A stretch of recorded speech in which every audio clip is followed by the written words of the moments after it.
টুকু আর জাদুর কলস। এক দেশে ছিল এক ছোট্ট ছেলে, নাম টুকু। সে খুব কৌতূহলী আর দুষ্ট ছিল, কিন্তু তার মন ছিল খুবই সৎ। টুকু তার বাবা মায়ের সঙ্গে একটি ছোট্ট গ্রামে থাকতো। তাদের বাড়ির পাশে ছিল এক পুরনো আম গাছ, যার গাছের নিচে ছিল একটা ধুলোবালি পড়া পুরনো পাথরের কলস। একদিন খেলতে খেলতে টুকু কলসটার ঢাকনা খুলে ফেলল। হঠাৎ করে কলসের ভিতর থেকে ভেসে এলো এক কণ্ঠস্বর।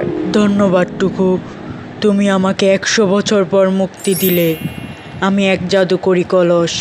এখন থেকে তুমি যা চাইবে আমি সেটাই দিতে পারবো। তবে মনে রেখো, দিনে শুধু 3বারই ইচ্ছে করা যাবে। টুকু তো এই কথা শুনে আনন্দে লাফিয়ে উঠল। প্রথমেই সে চাইল একটা বড় আইসক্রিম। ঠিক সাথে সাথেই হাতে আইসক্রিম হাজির। দ্বিতীয়বার চাইল একটা উড়ন্ত ঘুড়ি, তাও চলে এলো। 3বার সে চাইল তার মায়ের জন্য একটা শাড়ি।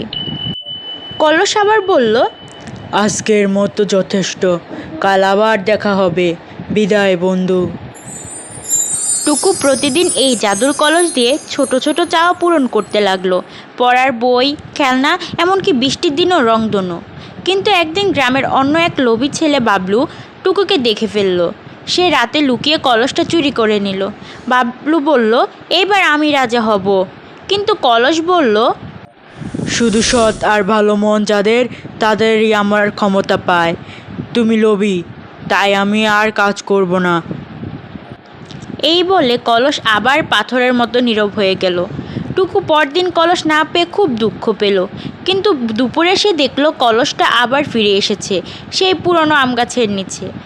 এবার কলস বলল, টুকুর মতো ভালো ছেলেই পারে জাদুকে ব্যবহার করতে, আর লোভীদের জন্য আমি একেবারেই চুপ। টুকু আবার তার ইচ্ছেগুলোকে অন্যদের জন্য ব্যবহার করতে শুরু করলো। গরিবদের খাবার দিল, স্কুলে বই দিল, আর বন্ধুরা সবাই মিলে খেলনা ভাগ করে খেললো। কলস খুশি হয়ে বলল, টুকু, তুই শুধু জাদুর কলস না, এই গ্রামের জাদুর ছেলেও। তাহলে বন্ধুরা, এই গল্প থেকে আমরা কি শিক্ষা পেলাম? লোভ নয়, ভালো মন আর সবার জন্য কিছু করতে পারলেই সত্যিকারের জাদু সৃষ্টি হয়।